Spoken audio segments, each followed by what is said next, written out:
This is my true story.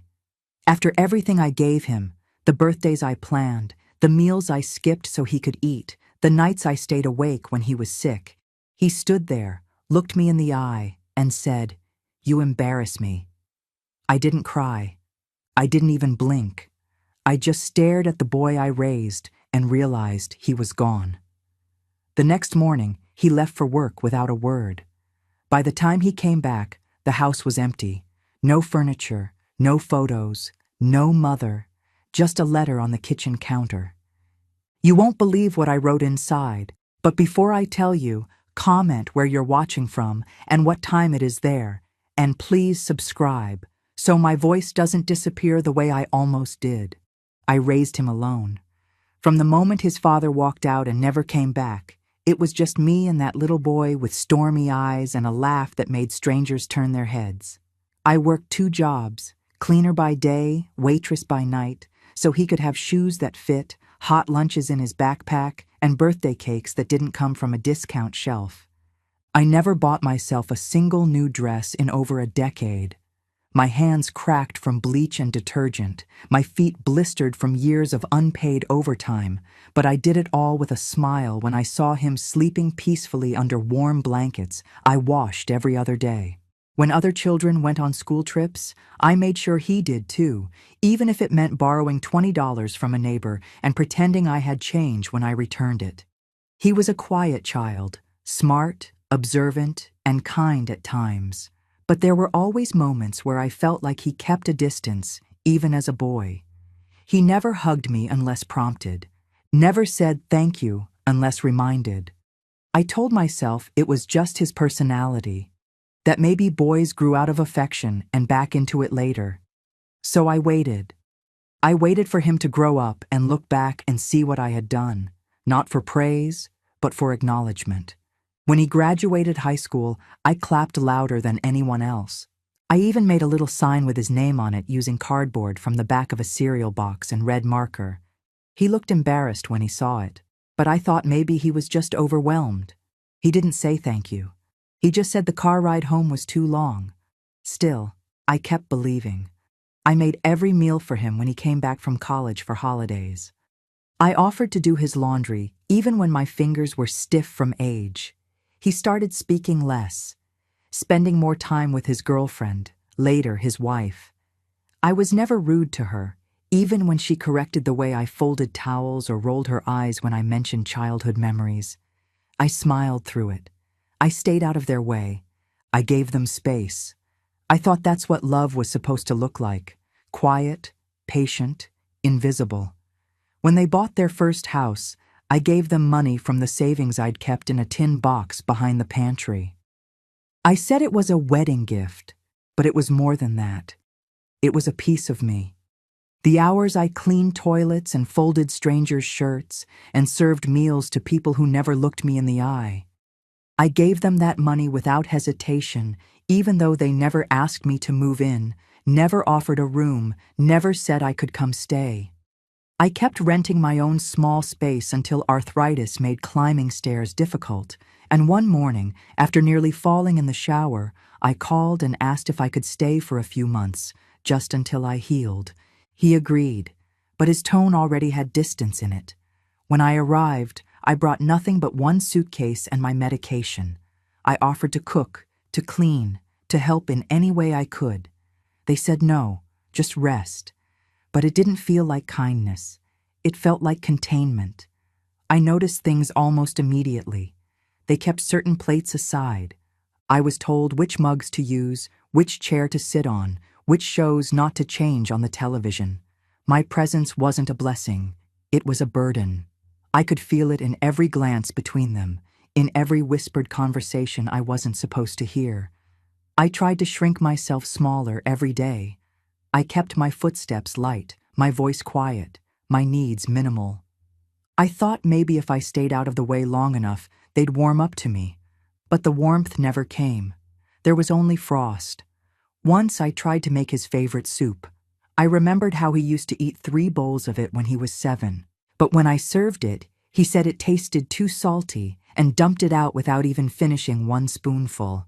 She laughed. I laughed too, just to hide the hurt. That night, I didn't sleep. I stared at the ceiling and wondered what I had done wrong as a mother.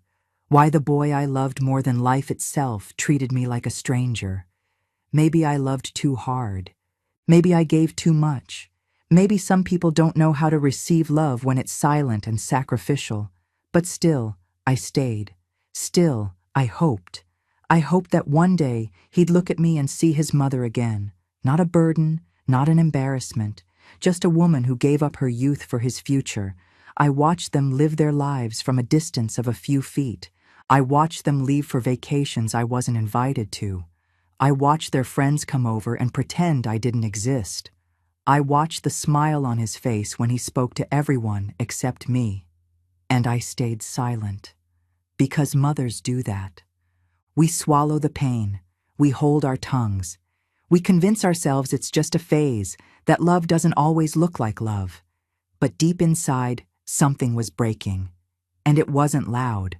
It was quiet, like a hairline crack in old porcelain. No one hears it until it shatters. I began shrinking inside that house long before I packed my bags. It started with silence. The kind that doesn't scream or argue, but hums through the walls like a low warning. At first, I blamed myself for the distance. I thought maybe I talked too much, or maybe I hovered too closely when he came home from work. So I stopped waiting by the window. I stopped asking how his day went. I stopped making his favorite soup. I started folding my presence down into something more manageable, something less visible. I became a shadow in the guest room, a whisper in the hallway, the creak of a floorboard no one acknowledged. Meals became mechanical. I waited until they had finished before sneaking into the kitchen. They had their laughter, their wine, their music playing from the speaker on the counter, while I stood quietly in the doorway waiting for a plate. Sometimes there was one, sometimes not. And if there wasn't, I told myself it was just a mistake. But it wasn't. It became a pattern. One evening, they had friends over, people I didn't know. I stayed in my room with the door cracked, listening to the chatter and laughter echo through the walls. I heard my name once, followed by muffled giggles. "She still lives here?" someone said, and my son's voice responded, "She doesn't count. She's like a houseplant, low maintenance, and you forget it's there." They all laughed. I smiled too, because I didn't know what else to do. I clutched the edge of my quilt and stared at the wall, as if it might open and swallow me whole. That's when I realized I wasn't even furniture. I was wallpaper, decorative, silent, unchanging, and easy to ignore. I told myself maybe it would pass. Maybe it was a phase. After all, grief makes people strange. Maybe he hadn't yet processed the death of his father. Maybe I reminded him of things he didn't want to face. I gave excuses. I gave space. I gave him every benefit of the doubt. And in return, he gave me less and less of himself. My birthday passed that year without a mention. No card, no hug, no candle on a slice of pie like we used to do. Instead, I spent it in the garden alone, pulling weeds from between the paving stones and pretending not to care. I made myself tea, sat under the oak tree and whispered, "Happy birthday," to the wind, just to hear the words out loud. When he came home that night, he asked why there was dirt on the floor. I said nothing. I cleaned it. I cleaned everything. I scrubbed that house top to bottom as if cleanliness could buy me kindness. But it didn't. Kindness had become something rationed, something I had to earn, and I never quite did. Even the dog started avoiding me, and when I offered to walk it, his wife said, "He gets anxious around you." I had raised my son with soft hands and sleepless nights. I had gone without shoes so he could have new ones for school. I had sat at the foot of his bed through fevered nights, whispering lullabies and prayers. I had worked double shifts cleaning offices so he could go to college without debt. And now I was a burden. I wasn't even allowed to walk the dog. I started spending more time in the guest room. I put up a calendar to track the days, not because I had plans, but because I needed to see time pass. I needed to remind myself that I still existed. I marked each day with a tiny dot. No words, just a dot, like a pulse. Proof that I was still here, still breathing, still waiting for something. I didn't know what. One day, they had an argument in the kitchen. I don't know what it was about, but I heard my name again. Not loudly, but clearly. "She's the reason we can't move forward," she said. "She's stuck here, and it's not even her house." My son didn't defend me. He said, "I know. I just don't know what to do with her." That was the moment something shifted in me. Not a break, not a snap, just a slow, quiet sinking, like a boat that's been taking on water for years, finally slipping beneath the surface. I stood in the middle of the guest room, surrounded by all the things I had folded myself into. A few sweaters, a framed photo of my wedding day, a small box of letters from my husband. And I realized I didn't belong, not just in that house, but in their lives. I was a relic, a remnant of a story they had outgrown. I was tolerated, not loved, pitied, not cherished.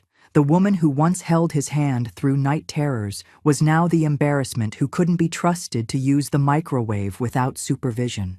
I had become a liability in my own legacy. But I didn't cry. Not then. Not yet. I just stood still and watched the shadows shift across the floor as the sun moved across the sky. I remembered when that sun used to pour into the nursery when he was small and helpless and mine. When I used to rock him by that same window, singing lullabies I had long since forgotten. And I wondered, when did he stop being mine? When did I become a problem he needed to solve instead of a mother he needed to protect? No answers came. Only silence. Only the sound of my own breathing and the faint hum of the television downstairs playing something I wasn't invited to watch. I stayed in that room for hours, unmoving, unseen, until the shadows stretched long and the sky dimmed and the dinner plates clinked in the sink without my name ever being called. That night, I slept with the light on, not because I was afraid, but because I was tired of being in the dark. It got quieter in that house, but not in the peaceful way I used to crave when life was busy. No, this was the kind of quiet that made your ears ring, the kind that reminded you you weren't included.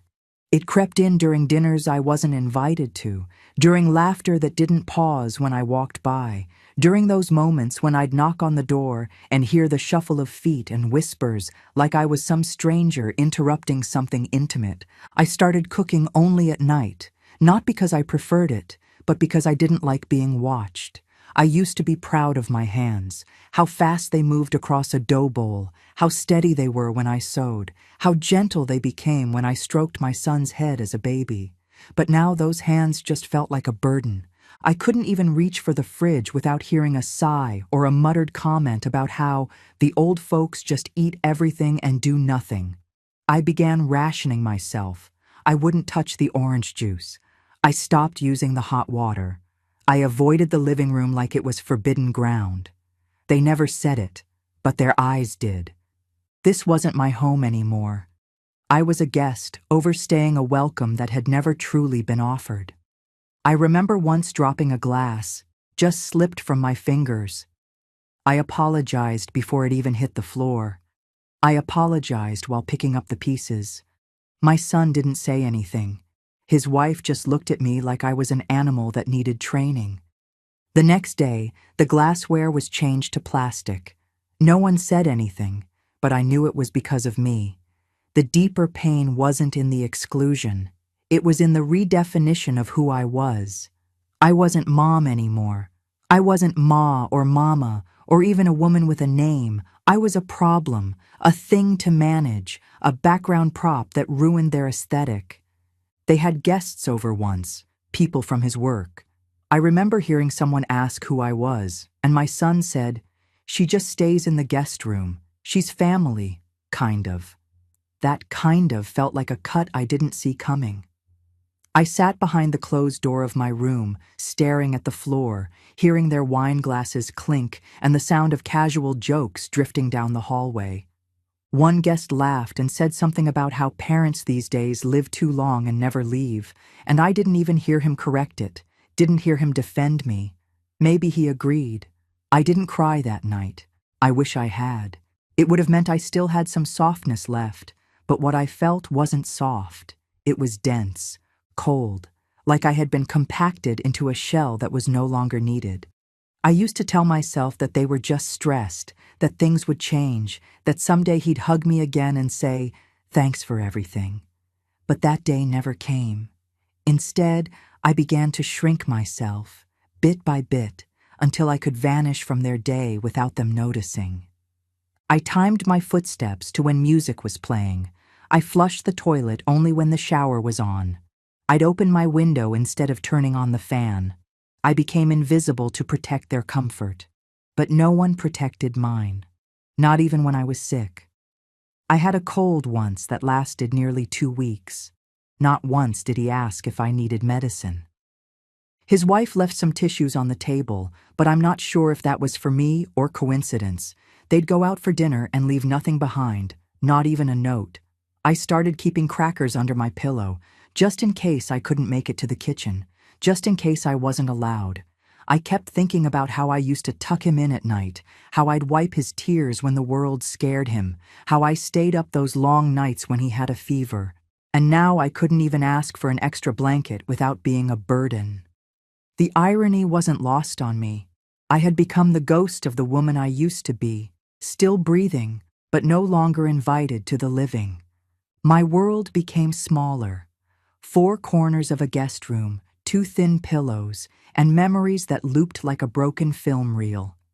I'd listen to their conversations through the wall. They'd plan trips I wasn't told about, joke about movies I hadn't seen, talk about old people like I was already dead. One day, I heard my name followed by a laugh. Just a passing comment, but it froze my chest. "She embarrasses me," he said, just that. And they kept talking, kept eating, kept drinking. And I sat there, in the dark, holding a photo of him as a child, trying to match the boy I raised with the man behind the wall. The silence didn't hurt anymore. That was the scary part. I didn't expect kindness. I didn't even expect a birthday wish. I expected nothing, and somehow they still delivered less. But I wasn't angry. Not yet. I was patient. Because something was shifting. Slowly. Quietly. And they had no idea what I remembered, or what I still controlled. I don't know when exactly it changed from being overlooked to being outright invisible, but I remember the day I realized no one even noticed when I left the room. At first, it was small things. A missing place setting at dinner. My coat draped over the couch moved without a word. My knitting basket stuffed behind the pantry door like clutter. No one asked if I wanted anything when they ordered food. No one knocked before opening my door. They'd simply forgotten I was a person, or worse, decided I wasn't one anymore. The house that once felt like a safe place to mourn my husband became something else entirely. A hallway. I walked too softly down. A living room where my voice didn't belong. A kitchen I wasn't supposed to touch. My daughter would flash those hollow smiles, tight-lipped and practiced, every time a neighbor or her husband's friends stopped by. But when the door closed behind them, her face would fall like a curtain, cold, dismissive. Sometimes not even cruel, just blank, like I didn't exist. She started calling me her dad's widow instead of my mom. She told her friends I was staying for a while until I got back on my feet, as if my grief was a phase or my presence was a favor. Her husband stopped hiding his disgust. He didn't yell, didn't say anything vulgar. He didn't have to. Every time I walked into a room, he sighed louder than needed, as if my steps inconvenienced the air. He started leaving passive-aggressive notes around the house. "Please keep fridge space clear. Guest towels for guests only. Do not adjust thermostat. Allergies." All in neat handwriting, all clearly meant for me. One morning, I went to pour myself tea, and the sugar container was gone, just gone, replaced by protein powders and supplements in alphabetized containers. Later that week, I asked if I could use the laundry. My daughter said, "The machine's a bit sensitive. Maybe just hand wash a few things in the tub?" I nodded. I said nothing. I walked back to the guest room with my basket. That room, it had become a waiting room for the unloved. The light bulb above the bed flickered every night, and no one replaced it. The air vent rattled in the ceiling like a tired whisper. My books stayed in boxes under the bed. No bookshelf, no comfort, no warmth, just walls. I stopped opening the curtains. The sun didn't make it any better. If anything, the light only reminded me I wasn't seen. One afternoon, I overheard them laughing about me again. I wasn't eavesdropping. I was walking to the kitchen, and the door was cracked open. Her husband said, "I think your mom's molding into the furniture." She laughed like it was clever. "Don't tempt me," she replied. "We might actually need that guest room soon if Lauren gets into grad school." They wanted my room, my grief space, my quiet hole in their perfect house. They wanted me gone, but they didn't have the courage to throw me out. Not yet. So they made it unlivable instead. The next day, the soap in my bathroom was swapped for one I was allergic to. I had told them before, tea tree oil gives me rashes. But there it was, in every bottle, on every label, as if chosen on purpose. My skin flared red and stung for days. When I mentioned it gently at breakfast, they shrugged. "We got it on sale," my daughter said. "It's all we have." I stopped eating meals with them. I ate crackers in my room. I boiled water in an old electric kettle I'd packed years ago and never thought I'd use again. I listened to them clink glasses and laugh downstairs while I sipped broth in silence. On Sunday, I walked into the living room and noticed the family photos were rearranged. The shelf that once held a photo of me and my late husband, now replaced by a candle and a framed photo of their dog. I checked the drawers. The photo was gone. Thrown out maybe, or boxed and hidden. It didn't matter. It wasn't on display. Neither was I.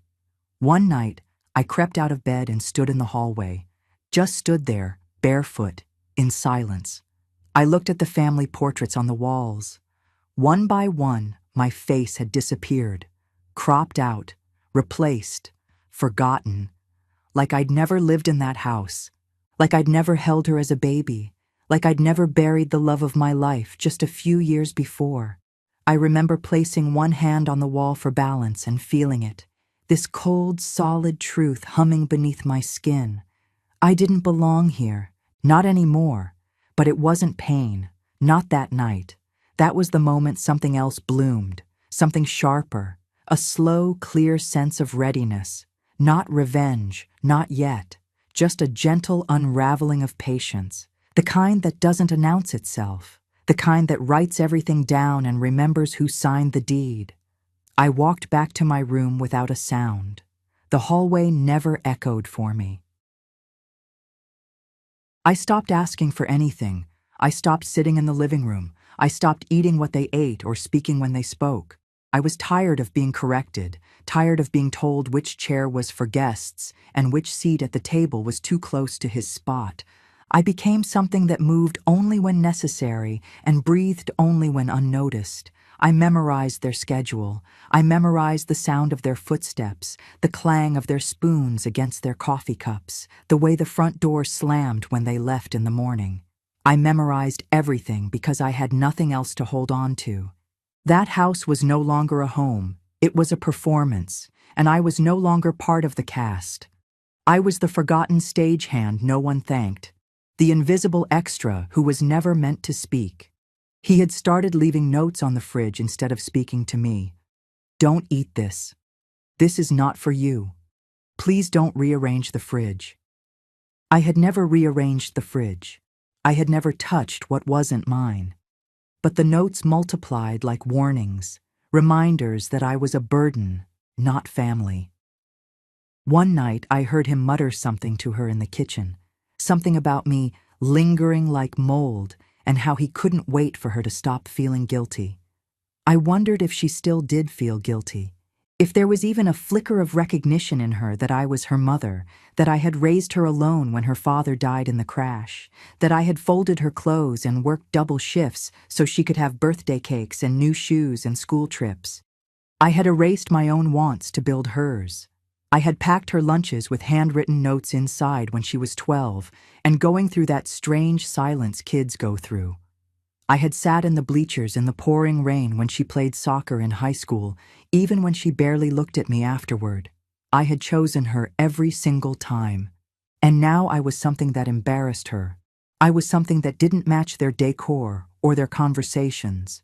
I sat in the guest room each day like a forgotten statue, not daring to place a blanket on the couch or open a window for fear of hearing the scorn in his voice again. I began to watch them with a different kind of attention. Not the hopeful attention of a mother waiting for kindness, but the distant, quiet attention of someone documenting their own erasure. I noted how they treated guests like royalty, offering wine and laughter and stories I'd never heard. I saw how she spoke to his mother on the phone, voice soft, respectful. I remembered when I used to be spoken to that way. I remembered warmth. I remembered being wanted. But now I was just tolerated. No, not even that. I was calculated around. Their lives adjusted to avoid me, not include me. And still, I said nothing. I never raised my voice. I never corrected them. I never reminded them who paid the down payment on this house. I never reminded them that my name was still on the deed, that I had moved in not as a favor, but as the owner. But I remembered it. I remembered everything. The silence had become my shield. Every insult, every cold glance, every closed door. I logged them quietly like steps on a staircase I was slowly building downward, descending into a place where my love no longer blocked my logic. There is a moment, I think, when pain becomes data, when the heart stops weeping and starts calculating. That moment had arrived for me. I was not angry. I was not even broken. I was just aware. Aware that nothing was going to return what I had lost. Not begging, not arguing, not pleading for memory. They had made a choice, whether consciously or not, to remove me from their idea of family, and I had made mine. I started collecting my things quietly. Not everything, just the things they wouldn't notice. A ring box, my pension paperwork, the spare key I never gave them. I started storing things in a small locked suitcase under the bed. I checked the deed in my name twice, made a few calls to verify that yes, it was still legally mine, that no transfers had occurred. They had assumed so much. They had assumed kindness meant ignorance, that silence meant surrender, that age meant powerlessness. But they were wrong. They were wrong in the most devastating way. And soon, I knew, they would learn that. Not through confrontation, not through screaming or scenes, but through absence, through a single shift in ownership, through the sound of a key not turning and the look on their faces when they realized the house they humiliated me in no longer belonged to them. It was the calm before the silence, and I sat in it for days, still, patient, deliberate. There is nothing more dangerous than a woman who remembers everything and says nothing. I think the last thread holding me together snapped in the quiet, not in the chaos. There was no shouting match, no storming down the hall, just stillness, the kind of silence that doesn't beg for answers anymore. I remember sitting on the edge of the guest bed, the one with the lumpy mattress and the fading floral sheets, and I looked at the window like it was the only thing still honest in that house. The light came through in strips, filtered through dusty blinds they never cleaned. My hands were folded in my lap, and I could hear my son laughing in the kitchen, laughing at something his wife said.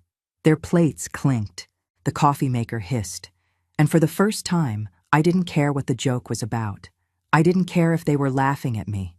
I didn't even flinch. That was the moment. That was when everything stopped. No more wondering what I did wrong. No more second-guessing whether I had become a burden. No more hoping for an apology or a shift in tone. I realized something cold and clean and final. They didn't love me. Not anymore. Maybe not ever. And I wasn't angry. I wasn't sad. I was just done. It was like putting down a heavy bag I'd been carrying for decades. I looked around the room, their house, their furniture, their rules, and it hit me. Nothing here belonged to me except the silence. They had stripped me of everything else, my role, my voice, my presence. I was like a framed photo they forgot to dust, sitting in the corner until it became part of the wallpaper. And yet somehow, I was the one who had given up everything for them. My golden years, spent folding their laundry, my nights, spent listening to creaky floorboards while they hosted dinner parties I was never invited to. My heart, stretched thin, trying to be the grandmother who smiled in every photo and never asked for too much. But they had drawn the line, and I saw it clearly that day. I sat there for hours, I think. Just sitting, breathing, not moving, because moving meant reacting, and reacting meant I still had something left to fight for. But I didn't. Not anymore. I think something inside me finally accepted the truth I had been dodging for months. They didn't see me as family, not real family. I was a relic from a chapter they were trying to close, a piece of old furniture they didn't know how to get rid of politely. And I was tired of pretending I didn't feel it. That night, I didn't sleep much.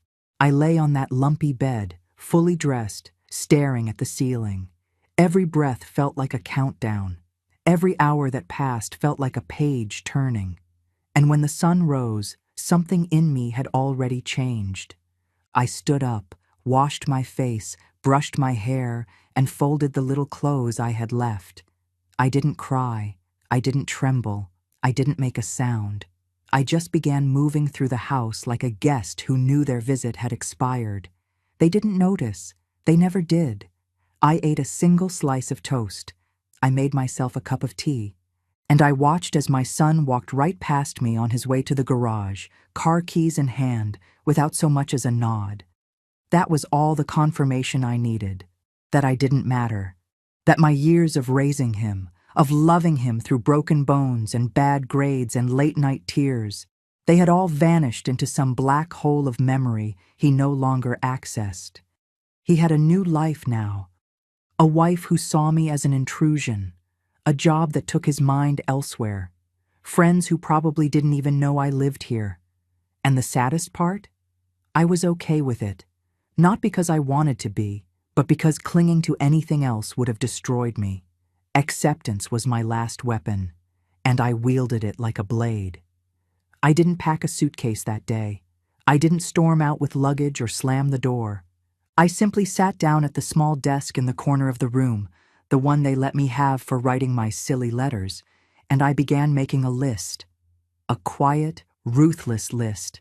Not of what I had lost, but of what I still controlled. My savings, my pension, my legal rights, my name on certain documents, my will, my power. Because they had forgotten something critical in their quest to erase me. I wasn't powerless. I was just patient. And patience, when sharpened by betrayal, becomes something terrifying. I kept that list tucked into my book for the next 2 days. I acted normal. I smiled when they walked by. I nodded when they asked if I'd watered the plants. But I never let go of that list. I added to it in the middle of the night. I researched things on my phone while they slept. I called no one. I asked for nothing. Because this time, I wasn't going to beg for love. I was going to take back my dignity, silently, precisely, without a word. That was my breaking point. Not a scream, not a door slam, just a list. Just a woman sitting quietly in a house she no longer recognized, planning something they'd never see coming. It was the morning after he shouted those words at me. "You embarrass me!" In front of everyone he knew, loud enough for the neighbors to hear through the walls, cruel enough to carve itself into my bones. I didn't respond. I didn't blink. I didn't even flinch when he slammed the guest room door, as if shutting me behind it like a secret he was ashamed of. That night, I didn't cry. I didn't beg for respect, or love, or even basic decency. I simply sat on the edge of the bed, staring at the empty dresser drawer I never dared use. I looked around the room that was never really mine. 4 walls, a thin mattress, no photos, no clock, just silence. A silence so loud it told me everything I needed to hear. In that moment, I realized something. I wasn't his mother anymore, at least not in the way that counted. I was his burden, his afterthought, his living inconvenience. And suddenly, I felt lighter, like someone had finally turned off the machine that kept false hope alive in my chest. So I stood up. I folded the same 2 sweaters I'd been wearing for weeks. I packed only what fit in a small rolling bag. I walked through the kitchen, past the fridge he once told me not to touch, past the couch I wasn't allowed to sit on. I stopped at the front door, the door he said I should use if I ever wanted to stop being a parasite. And I walked through it, not because I was broken, but because I was done. What he never knew, what he never even thought to ask, was that the house was never his. It was mine. I had bought it 20 years ago, when he dropped out of college, when he had nowhere to go, when he said, "I'll pay you back." He never did. I put his name on nothing, no deed, no mortgage, not even the utility bills. I handled it all, quietly, year after year, while he hosted dinner parties with wine I bought, while his wife redecorated with my retirement checks, while they acted like I was a stray dog they generously allowed inside. And now, that same house, the one I paid off with my back and my bones, was still mine, legally, unquestionably, fully. So the next day, I met with the realtor. I wore my soft gray sweater, the one they said made me look homeless. I brought every paper, the original deed, the clear title, the last property tax bill, paid in full by me. No co-signers, no loopholes, no confusion. The realtor looked at me like I was a ghost walking out of the past with a mission. And I was. He asked if the occupants had been notified. I said no, and they didn't need to be, because as far as the law was concerned, they were squatters now. He nodded, said he understood, took the keys, scheduled the photographer. I stayed at a small motel off the highway, clean sheets, quiet halls. A soft vending machine hum that made more noise than my son had in weeks. And when the listing went live, I watched. 37 inquiries in 2 days. I accepted the 3rd offer, cash, no inspections, quick close. 2 weeks later, I signed the papers. The locks were changed. The deed was transferred. The money was wired to a new account under my name only. The house was no longer mine, but it was definitely no longer his. I left one thing behind, a single envelope on the kitchen table. Inside, a letter. Not a rant, not a curse, just the truth. I wrote, "You said I embarrassed you. You said I wasn't family. You said I didn't belong here. So now, you're right. I'm not here. I'm not your embarrassment. I'm not your burden. I'm gone. The house is sold. The key you're holding doesn't work anymore. The roof over your head belongs to someone else now. I hope they treat it better than you treated me. Goodbye." No signature. He'd know exactly who it was from. The call came that afternoon. I let it ring. He texted, "Mom?" I didn't answer. That night I slept better than I had in years, not out of satisfaction, but out of silence. A silence I had earned, a silence he couldn't take from me anymore. He didn't call that morning. He didn't call that week. I waited exactly 7 days before he finally realized what had happened, and by then the moving trucks were long gone. The furniture had been sold off in bulk, and the keys had been handed to a quiet young couple who paid in cash. They were kind, the kind of people who thanked me twice and asked if I had any memories I wanted to take with me before they moved in. I told them no, because everything I remembered about that house had already been burned down by the things he said to me. I left a letter in the drawer of the old coffee table, the one he never used unless he had guests over. I didn't write much. I didn't use angry words. I didn't scream on paper. I just wrote what needed to be said. You embarrassed yourself. I was only ever your mother. I didn't sign it. I didn't leave a number. There was no return address, because I didn't want to be followed. He had spent years pushing me to the edge, quietly, carefully, always pretending it was love. But humiliation is not love. Isolation is not love. And when he looked at me that night and said I embarrassed him, he told me more than he meant to. He told me who I was in his eyes, not a person, not his mother, just some relic he tolerated. So I became something else. I became absent. And the silence I left behind, that was louder than anything I could have screamed. When he finally reached me through a forwarded letter, months later, he didn't write, "I'm sorry." He just wrote, "Why?" And that told me everything I needed to know. Even in the ruins of his comfort, he still didn't understand that what he lost wasn't a house. It was the only person who ever forgave him before he even asked. But I don't forgive him anymore. Not out of hate, but because peace doesn't require it. I gave him life. I gave him home. And in the end, I gave him one final gift. The chance to see what his life looks like without me in it. I never looked back. Not once. The day I walked away wasn't a moment of triumph. It was a moment of silence, the kind that sits with you like a second skin. For the first time in years, I didn't carry shame in my footsteps. I didn't wonder if I'd said too much or not enough. I didn't ask myself if I had been too emotional, too demanding, too loud, or too old. I simply walked. I stayed in a quiet place after that. A one-bedroom flat with creaking floors and a window that faced the sunset.